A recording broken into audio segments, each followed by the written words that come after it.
Hello दोस्तों, welcome to episode 2 of my lovely journey. दोस्तों, episode 2 की शुरुआत होती है एक फ्लैशबैक स्टोरी से, जहां पर एक इवेंट ऑर्गेनाइज हो रहा होता है हवाडो ब्रांच के स्टूडेंट्स के लिए। एंड दोस्तों, आपको याद होगा कि हवाडो ब्रांच में उस टाइम रीन भी पढ़ाई किया करती थी। वो एक स्कूल गोइंग गर्ल थी। एंड तभी फर्स्ट टाइम हम सैन सिक को देखते हैं, जो यून चाय के पेरेंट्स से मिलने आता है और वो उसे अपने साथ ले जाना चाहता है और उसे अपने बैंड टीम का मेंबर बनाना चाहता है। लेकिन तभी उसकी नजर रीन पर पड़ती है और दोस्तों, शायद इसी टाइम सैंग सिंह यून चाय और रीन दोनों के अपनी बैंड टीम के मेंबर में शामिल कर लेता है। यून चाय वही लड़की होती है जो मेनली डांसिंग आइडल थी उस बैंड टीम की। वो बैंड टीम जो एक टाइम पे काफी फेमस हुआ करता था। उसके बाद रीन सैंग सिंह को जो फाइनल गुड बाय कह रही होती है उस रात को, वो उसके बारे में सोचने लग जाती है। उस रात को सैंग सिंह अपने घर जा रहे थे, तभी उन्हें योन सियोक मिल जाते हैं रास्ते पर और वो एक बड़ी लग्जरी कार में आए हुए थे। योन सियोक सैंग सिंह को अपने साथ एक कैफे चलने बोलते हैं। योन सिक एक रिच बैकग्राउंड से बिलोंग करते हैं। उन्होंने पहले बहुत सी शॉर्ट मूवीज कर रखी होती है और उनको काफी सारे अवार्ड्स भी मिले होते हैं और एट प्रेजेंट वो एक फिल्म के स्क्रिप्ट पे काम कर रहे होते हैं, जिस चीज के लिए वो सैंग सिंह से डिस्कस करना चाहते हैं उस स्क्रिप्ट से रिलेटेड चीजों को। तभी वहाँ पर रीम आ जाती है और कैफे के बाहर सैंग सिंह को बुलाती है। सैंग सिंह रीम से कैफे के बाहर मिलने जाता है और वो उसे कहता है कि तुम ब्रॉडकास्ट के लिए नहीं बनी हो, इसीलिए अब तुम्हें अपने घर चले जाना चाहिए, हवाडो। और तभी वो उसके हाथ में एक लिफाफा पकड़ाता है जिसमें उसके घर जाने की टिकट रहती है। एक्चुअली दोस्तों, सैंग सिंह जो है वो एक फादर इमेज जैसे हैं। वो सिर्फ अपना टफ अंदाज रीम को इसलिए दिखाते हैं ताकि रीम अपने हार्ड टाइम्स को अकेले झेल पाए। दोस्तों, 15 सालों से सैंग सिंह ही उसका ख्याल रख रहे होते हैं, बट जब रीम को वो इतनी कड़वी बातें सुनाते हैं तो रीम अकेली पड़ जाती है और जमीन में बैठकर रोने लगती है। और ये सारी चीजें योन सियोक अंदर कैफे में बैठ के देख रहे होते हैं। उसे फादर और बेटी के डायनामिक्स बहुत पसंद आ रहे थे और वो देख पा रहे थे कि उन दोनों के पेन को फील कर पा रहे थे। उसके बाद रीम अपने घर जाती है और सोचती है कि आखिर वो सियोल क्यों आई थी। फिर वो पास्ट मेमोरीज में चली जाती है और वो सोचती है, जब मैं छोटी थी तब मेरे पापा ने मुझे अपने होम टाउन हवाडो से सियोल भेज दिया था, ये कहकर कि वापस यहाँ पर तभी आना जब तुम सक्सेसफुल हो जाओ, वरना यहाँ पर कभी मत आना। रीम के फादर्स भी अपने इमोशंस को टफ बना के डिसीजंस लिए थे, क्योंकि एक फादर के लिए उसकी बेटी एक दिल का टुकड़ा होती है, लेकिन उसके अच्छे फ्यूचर के लिए उन्हें इतना टफ डिसीजन लेना पड़ा। पर दोस्तों, हद तो तब हो गई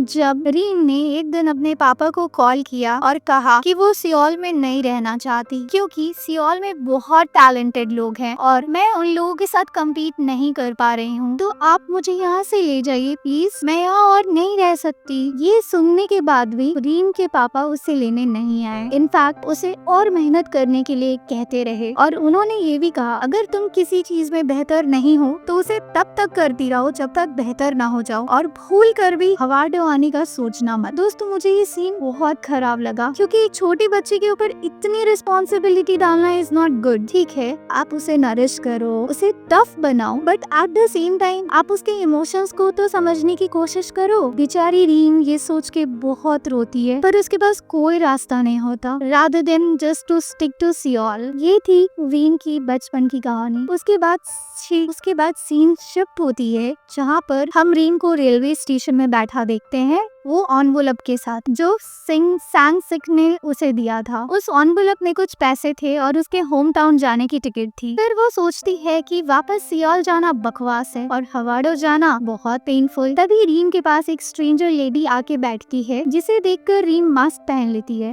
भले ही वो इतनी सक्सेसफुल नहीं थी, फिर भी वो एक कैमरा व्लॉगर थी, तो उसे कोई भी पहचान सकता था। यहाँ पर वो स्ट्रेंजर लेडी रीम को कुछ स्नैक्स देती है खाने के लिए एंड सडनली उस लेडी की नजर रीम के ब्रेसलेट पर पड़ती है और फिर वो लेडी उसे बताती है कि वो ब्रेसलेट एक एंटिक पीस है और वो एक ड्राइंग प्रेयर ब्रेड ट्री के फूड से बना है, जो कि बहुत खास है। एक्चुअली दोस्तों, यहाँ रेलवे स्टेशन पर बैठकर रीम इस डिलेमा में थी कि आखिर उसे जाना कहाँ है। उसके हाथ में तो उसके होम टाउन की टिकट थी, लेकिन वो अपने होम टाउन नहीं जाना चाहती थी। तभी वो स्ट्रेंजर लेडी उसे कहती है कि उसे भी वहीं जाना था, लेकिन उसे टिकट नहीं मिली। इस पर भी इंस्टेंटली अपनी टिकट उस लेडी दादी को दे देती है और फिर उसी पैसे से वो अपने लिए बूयो की टिकट बुक कर लेती है, क्योंकि कहीं न कहीं रीम का मन था वो सब्स्टिट्यूट ट्रिप को कवर करने का। बस उसे समझ नहीं आ रहा था कि वो कैसे करे, लेकिन इस स्ट्रेंजर लड़की के इंटरेक्शन से वो इंस्टेंटली डिसीजन लेके चली जाती है। अब रीम फाइनली बुओ पहुंच चुकी होती है, लेकिन यहाँ पर बहुत बारिश हो रही है और अब सीन शिफ्ट होता है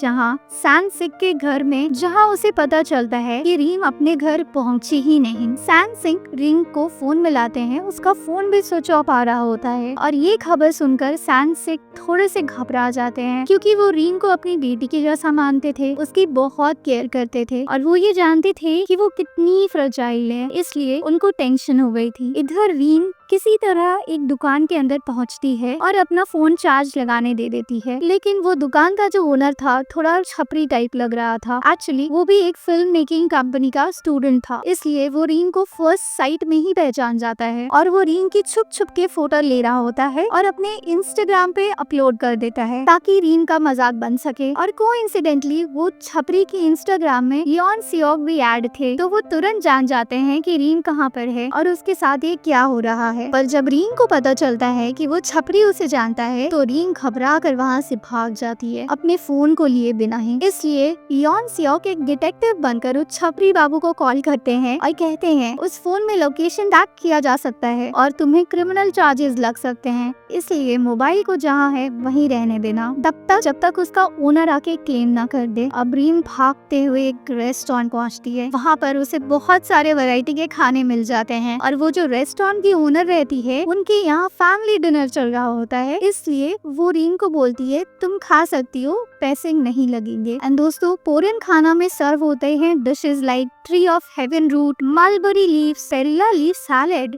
और वो लेडी इन सब का इम्पोर्टेंस बता रही होती है रीम को। फिर रीम को लगा कि क्यों ना इन डिशेस की फोटो ली जाए, तभी उसे याद आता है अरे फोन तो उसी की दुकान में रह गया, अब क्या करूं। एंड तभी वो छपरी स्टोर ओनर वहाँ पे आ जाता है। एक्चुअली ये जो रेस्टोरेंट रहता है वो उसकी दादी का रहता है और फिर वो दादी रीम को रुकने के लिए बोल देती है रात के स्टे के लिए और उसे रूम भी प्रोवाइड करवा देती है विदाउट एनी चार्ज। ये सारी हॉस्पिटैलिटी देखकर रीम को काफी रिलैक्स्ड फील होता है। अब सीन शिफ्ट होता है योन सियोक पर, जहाँ पर वो अपने दोस्त के साथ बैठा होता है। वो दोस्त लोग सब आपस में बात कर रहे होते हैं कि उनकी लाइफ में वही सेम रूटीन चल रही है सालों से, वही शॉपिंग, वही खाना, वही गोल्फ खेलना, कुछ चेंज नहीं है लाइफ में। जिस पर योन सियोक अपने दोस्त को समझाता है और बोलता है तुम लोगों ने अपनी लाइफ में क्या किया है, बस eat sleep repeat, that's it. तो लाइफ चेंज कैसे होगी, कुछ लोग अलग करोगे तभी तो लाइफ चेंज होगी ना। लेकिन ये बात सुनकर उल्टा उनके दोस्त उनके ही पीछे पड़ जाते हैं। फिर नेक्स्ट मॉर्निंग योन सियोक जाता है सैनसिंग से मिलने और सैनसिंग रिक्वेस्ट करता है कि चलो ना रीम को वापस लेकर आते हैं। इस पर योन सियोक काउंटर करते हुए कहते हैं कि रीम को एज इट इज छोड़ दो, वो सब वही कर रही है जैसा उसे एजेंसी वालों ने कहा है और रीम इस ट्रिप से बेहतर इंसान बन के निकलेगी। लेकिन सैनसिंग का मन नहीं मानता। आखिर एक बार बाप का दिल जो है। दोस्तों आयरनी समझिए, एक रियल फादर अपनी बेटी के इमोशंस को नहीं समझ पाया, लेकिन सैनसिक जो कि उसका रियल फादर भी नहीं है, वो उसको कितनी अच्छी तरह समझता है और उसकी कितनी केयर करता है। अब नेक्स्ट डे रीम उस रेस्टोरेंट से निकल जाती है, लेकिन जाते वक्त दादी वो ब्रेसलेट को पहचान लेती है और वो कहती है कि पास ही में एक मुरयंग सा मंदिर है, वहीं पर एक ओल्ड सॉफ्ट बेरी ट्री है जिसे लोग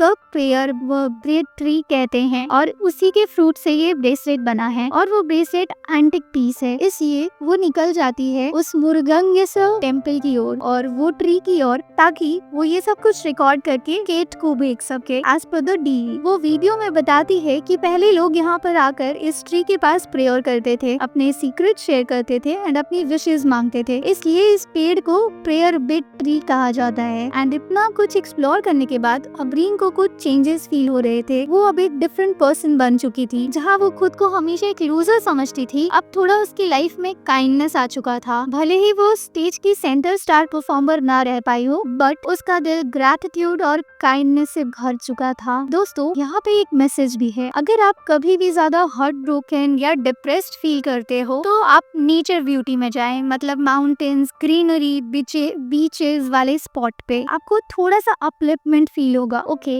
let's come back to the story. रीम ये ये सारी नेचर ब्यूटी शूट कर रही होती है कि अचानक वहाँ से एक लड़की निकलती है और ये लेडी देखने में बिल्कुल केट जैसी लग रही थी। अब रीम उस लेडी को केट कहकर एड्रेस कर रही थी, लेकिन वो लेडी ज्यादा बातें नहीं की, सिर्फ रीम को फोटो शूट करने मना की और वहाँ से चली गई। एंड रीम टोटली कंफ्यूजन में आ गई कि आखिर केट है यहाँ तो फिर यूएसए में कौन है। मतलब एक सस्पेंस पर छोड़ दिया जाता है ये। अब बस स्टैंड में रीम को पिकअप करने पहुँच जाते हैं सांग सिंह और योन सियो। एंड सांग सिंह पहले तो रीम को बहुत डांटते हैं, तुम बिना बताए बुयो कैसे आ गई, तुम्हारे फोन स्विच ऑफ क्यों है, इतनी ज्यादा नेग्लिजेंसी क्यों। एंड योन सियो की सब कुछ देख रहा होता है, उसे बहुत मजा आ रहा होता है एक बाप बेटी की केयरिंग फाइट को देखकर। रीम और सांग सिंह के बीच आर्ग्यूमेंट हो जाता है कि वो अपनी जिंदगी के साथ क्या कर रही है। वो चिल्ला रहा होता है कि उसे ये समझना होगा कि जिंदगी बेकार नहीं हो जाती सिर्फ इसलिए क्योंकि कुछ काम नहीं करता। रीम अपनी पूरी वैल्यू और सेल्फ वर्थ को ब्रॉडकास्टिंग के काम से जोड़ के देख रही थी, लेकिन वो रो रही होती है, कहती है उसके पास जाने के लिए कोई जगह नहीं है, लौटने के लिए कोई जगह नहीं है, जैसे वो कहीं बिलोंग ही ना करे। ये बात सांग सिंह को चुभ जाती है क्योंकि वो उसके सामने है, उसकी परवाह करता है और लगता है जैसे रीम उसकी मौजूदगी को महसूस ही नहीं कर पा रही हो। वो पूछता है अगर एक बॉक्सर रिंग में गिर जाए तो इसका मतलब क्या है कि उसकी जिंदगी खत्म हो गई, क्या रिंग के बाहर कोई जिंदगी नहीं होती। वॉइस ओवर में हम सुनते हैं बीन को ये कहते हुए कि वो हमेशा उस जगह को थामे रही जहाँ चोट लगी थी, लेकिन वो भूल गई कि रिंग के बाहर भी तो लोग हैं जो उसके लिए चीयर कर रहे हैं। अचानक उसे एहसास होता है कि अगर लोग उसके लिए हूट कर रहे हैं तो वो वापस रिंग में जा सकती है और आगे बढ़ सकती है। मुझे यहाँ ये थीम काफी पसंद आया। अपनी इनहेरेंट वर्थ को समझना एक जरूरी स्किल है और मुझे यो रिंग की ये रियलाइजेशन के सफर पर देखकर खुशी हुई, लेकिन मुझे थोड़ी हैरानी हुई उसकी ये एपिफेनी